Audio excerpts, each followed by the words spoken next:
मंडळी नमस्कार. आज ही बातमी, हे विचार, हे विश्लेषण केवळ विरोधाला विरोध नाही मंडळी, किंवा कुणाच्या समर्थनाला समर्थनही नाही. हा संताप आहे, फक्त संताप. माझा नव्हे, माझा, तुमचा, सगळ्यांचा आणि जनतेचा. मंडळी, हा तुमच्या आमच्या सर्वांच्या भविष्याला खुंटीवर टांगून स्वतःचे खुटे गाडण्याच्या विरोधातला तुमच्या वतीने मी ठोकलेला बुलंद आवाज आहे आजचा व्हिडिओ. लक्षात घ्या. भाजप विरोधात सोशल मीडियावर उठलेलं वादळ तुम्ही बघत आहात, बातम्या वाचत आहात, ऐकत आहात. मंडळी, हे एक राजकारण आहे की जनतेला जागं करण्याचं एक अभियान आहे, हे तपासून पाहण्यासाठी आज हा व्हिडिओ महत्वाचा आहे, अतिशय महत्वाचा. शेवटी इच्छा तुमची आहे. झोपले तर कायमचे झोपाल, आणि आता उठले जागे झाले तरच वाचाल, हे लक्षात घ्या. मी आज ठासून तुम्हाला सांगतो आहे. मंडळी, सहनशीलतेचं पाणी डोक्यावरून गेलं की शब्दाचं वादळ उठतं. अशा वेळी सौम्य शब्द देखील धारदार बनतात, हे लक्षात घ्या. तेव्हा आता या नेत्यांनी सुधारायला पाहिजे. सावध होण्याची ही वेळ आली आहे. त्यांनी सावध व्हायला पाहिजे. मंडळी, तुम्हाला ठाऊक आहे, आवाज दाबला की प्रश्न आणखी मोठे होतात, आणखी मोठे होतात. लोक चिडतात, संतापतात, आणि जेव्हा जनतेच्या जखमेवर उत्तर देण्याऐवजी इशारे दिले जातात, धमक्या दिल्या जातात, तेव्हा सोशल मीडियावर संतापाचा ज्वालामुखी फुटतो. ते तुम्ही 2-4 दिवसापासून बघत आहात सोशल मीडियावर.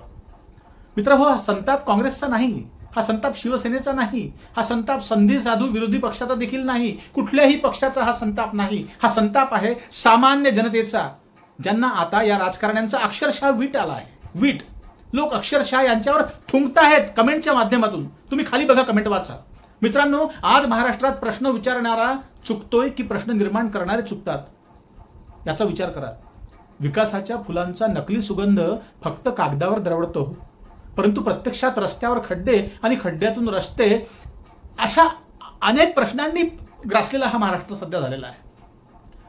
भाषणात काय, रोजगाराची स्वप्न रंगवली जातात. तो रोजगार स्वप्नातच राहिला.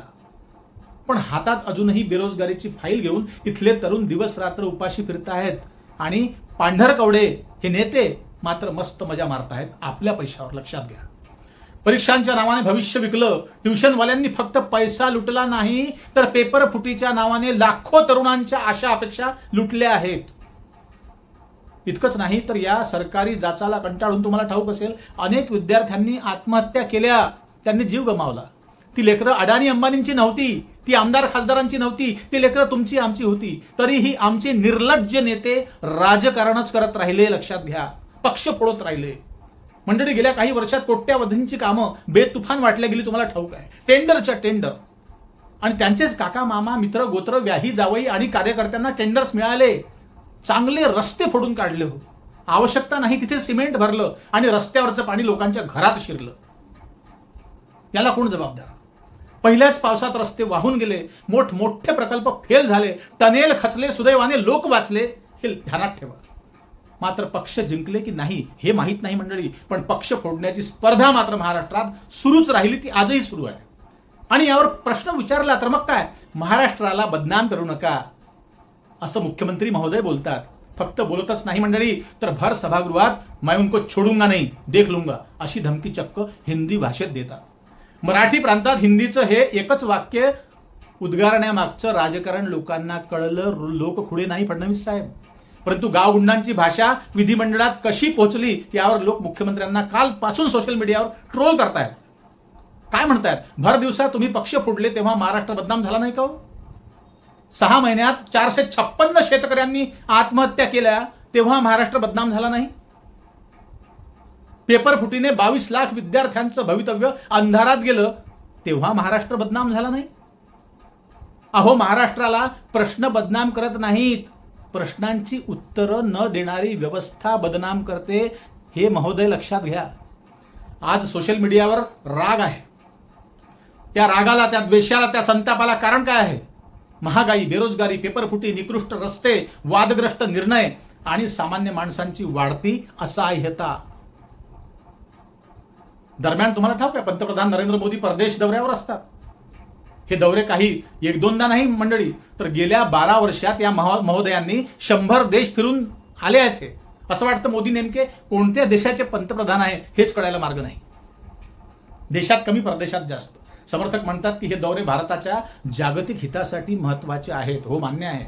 मग या भटकंतीतून नेमकं काय साधलं ते अजूनही पंतप्रधानांनी देशाला सांगितलं का?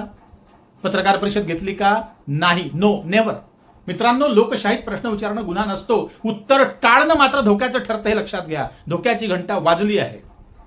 आप थकते क्यों नहीं, आम काट के खाते की चूस के खाते, नागपूर का तर्री पोहा की दिल्ली का वडापाव, अशा फालतू प्रश्नांची उत्तरं देणारा देतोच, पण प्रश्न विचारणाऱ्या पत्रकारांना थोडी देखील लाज लज्जा वाटत नाही. त्यामुळे आता मंडळी, जनता स्वतःच पत्रकार बनली आहे, लक्षात घ्या. सरकार कोणाचंही असो, सामान्य जनतेला आता रत्तीभर देणं घेणं यांच्याशी उरलेलं नाही. 5 किलो धान्य देऊन प्रश्न मिटत नसतात. एसटीच्या सवलतीनं गरीब श्रीमंत होत नाही. 1500 रुपये देऊन लाडक्या बहिणीला आयुष्यभरासाठी विकत घेतलं जाऊ शकत नाही. उलट उद्या ईव्हीएमची तब्येत दुरुस्त झाल्यावर याच लाडक्या बहिणी सावत्र होऊन 1500 मतांनी यांना जमीनदोस्त करू शकतात. ही इथल्या लोकशाहीची ताकद आहे. आणि लोकशाहीला घरघर लागली असेल तरीही लोकशाही जिवंत आहे, हे लक्षात ठेवायला पाहिजे. सत्ता ही जनतेच्या छाताडावर नागळं होऊन नाचण्यासाठी नसते, तर जनतेच्या नजरेत नजर रोखून उत्तर देण्यासाठी सत्ता असते. विरोधी पक्षनेते असताना ज्या पद्धतीने देवेंद्र फडणवीस सत्ता पक्षाला धारेवर धरायचे तुम्हाला ठाऊक असेल. पूर्वीचा काळ, कागदाचे दस्ते घेऊन रस्त्यांचा विकास सांगायचे स्क्रीनवर. तुम्ही डिबेट्स बघितल्या, वाचल्या, ऐकल्या असतील, बघितल्या असतील. बेरोजगारीचा बिगुल गाल फुगवून फुंकायचे. शेतकऱ्यांचा कळवळा तर बापा बेंबीच्या देठापासून पायाच्या त्यांच्या बोटापर्यंत दिसायचा. वेगळ्या विदर्भाच्या उथळ घोषणा सखोल वाटायच्या, तुम्ही पाहिलं असेल. आज तेच देवेंद्र फडणवीस कुठे हरवले आहेत? महाराष्ट्र शोधतोय त्यांना, त्या फडणवीसांना. गेल्या काही वर्षात ज्या पद्धतीने पक्ष फोडण्याचं काम अगदी प्रामाणिकपणे या राज्यात होत आहे, तेवढी प्रामाणिकता इतर कामात कुठेही दिसते का? तुम्ही कमेंट करून सांगा मंडळी. भरभरून कमेंट ठोका, बिंदास, घाबरू नका. त्यामुळे लोक कमेंटमध्ये सोशल मीडियावर आपला संताप व्यक्त करतायत, तुम्हाला ठाऊक आहे. खाली बघा, कमेंट वाचा. इतक्या घाणेरड्या शब्दात लोक टीका करतायत की ते शब्द मी तुम्हाला या ठिकाणी सांगू देखील शकत नाही. खोटं वाटत असेल तुम्हाला तर माझ्या चॅनलवरील यापूर्वीचे व्हिडिओ बघा, तुम्हाला कळेल लोक काय बोलतायत. प्रत्येक जण हेच बोलतो आहे. आता हे अति होत आहे. लोक संतापलेले आहेत मंडळी. त्यामुळे आता नेत्यांनी सावध होणं गरजेचं आहे. नाहीतर अति तिथं माती होण्याची दाट शक्यता आहे आणि ह्या ज्वालामुखी लवकरच फाटणार आहे, लक्षात घ्या. लोक कुणाला कुठे ठोकून काढतील हा अंदाज घेणं मुश्किल झाला आहे. कारण साहेब, एक लक्षात घ्या, हा सोशल मीडियाचा काळ आहे, तो पत्रव्यवहार नव्हे. आज पत्र टाकलं तर 15 दिवसांनी पोहोचेल. तुम्हाला ठाऊक असेल, अलीकडे सर्वच राजकीय पक्षांनी आपापले आयटी सेल अगदी मजबूत केले आहेत. गाफील नाहीत आता कुठलेच पक्ष. त्यामुळे मुंबईत माशी शिंकली तर क्षणात बातमी जगभरात पोहोचते. हे भाजपने किंवा महायुती सरकारने किंवा सगळ्याच पक्षांनी लक्षात घ्यायला पाहिजे. आणि या सर्व खोगीर भरतीमध्ये तुम्हाला ठाऊक असेल, नितीन गडकरी नागपूरवाले यांची प्रतिमा चांगली होती, तुम्हाला माहिती आहे. परंतु त्यांनी देखील पेट्रोल सोबत इथेनॉलचं लग्न लावून सर्व घोड करून ठेवलं आहे, तुम्हाला ठाऊक आहे. त्यामुळे लोक त्यांच्यावर देखील हल्ली संतापले आहेत. सोशल मीडियावरून नितीन गडकरींना प्रचंड ट्रोल केलं जात आहे काल परवापासून, या 8 दिवसात, आठवड्याभरात.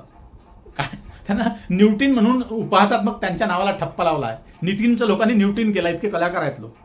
पूर्वी एक दोघांच्या आरोपावर मग ते गडकरी मानहानीचा दावा ठोकण्याचा धमक्या द्यायचे. आता संख्या हजारोंची झाली आहे ट्रोल करणाऱ्यांची, ट्रोलर्सची. शेवटी ते कुणाकुणावर आता डावा ठोकणार ते बघावं लागणार आहे. दररोज काहीतरी मंडळी नवीन प्रकरण पुढे येत आहे महाराष्ट्रात. काल परवा तुम्हाला ठाऊक असेल, पुन्हा शिंदे सेनेच्या एका नगरसेवकाने डॉक्टरांना मारहाण केली. त्यापूर्वी त्यांचेच ते संजय दिना पाटील यांनी अगदी अलंकारिक भाषा वापरून पत्रकारांची दिवसाढवळ्या ऐशी तैसी केली.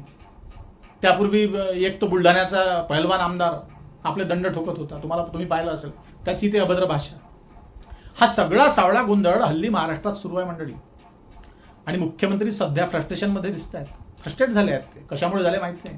किती वाजता कुणाला काय उत्तर द्यायचं त्यांना हल्ली काही सुचत नाही, असं एकंदरीत वातावरण आहे, चित्र आहे मंडळी. हे असंच सुरू राहिलं तर येणाऱ्या काळात जनतेचा संयम सुटू शकतो. त्यामुळे या महायुती सरकारमध्ये किंवा भाजपमध्ये जेवढे हौसे गौसे नवसे आयात केलेले उपटसुंब असतील त्यांनी सावध होण्याची गरज आहे. हे मी या व्हिडिओच्या माध्यमातून सांगतोय, कारण मी कमेंट वाचले आहे हजारो या आठवड्याभरात. भारतीय जनता पक्ष हा जुना भाजप राहिला नाही.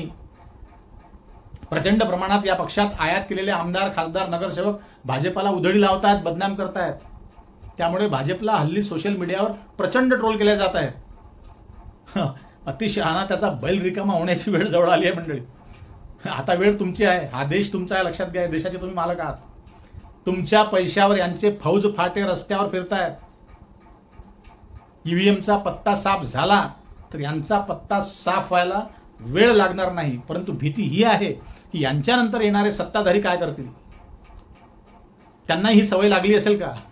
त्यामुळे इतर राजकीय पक्षांनी देखील ही गोष्ट ध्यानात ठेवली पाहिजे, नाहीतर त्यांचा देखील बँड इथली जनता वाजवेल हे लक्षात घ्या. लोक चिडले आहेत, संतापले आहेत. असं मंडळी तुर्तास थांबतो. आपल्याला नेमकं काय वाटतं ते कमेंटमध्ये नक्की काय आहे ते लिहा. तुमची प्रतिक्रिया आवश्यक आहे, लक्षात घ्या. तुमची एक कमेंट इथल्या 1000 जणांना जागृत करू शकते हे लक्षात घ्या. तुम्ही कुठल्या परिसरातून राहता, महाराष्ट्रात कुठल्या परिसरात राहता हे मात्र आवर्जून मंडळी सांगा. आणि चॅनलवर नवीन असाल तर सबस्क्राईब करा आणि पाहत राहा आपलं आवडतं चॅनल रिनेश रंजन. आणि आम्ही हिंदीतही चॅनल सुरू केलं आहे, रिनेश रंजन हिंदी. आणि आमचं फेसबुक पेजही आहे, रिनेश रंजन मराठी म्हणून. तर आमच्या फेसबुक पेजवर जाऊन फॉलो करायला विसरू नका. नमस्कार.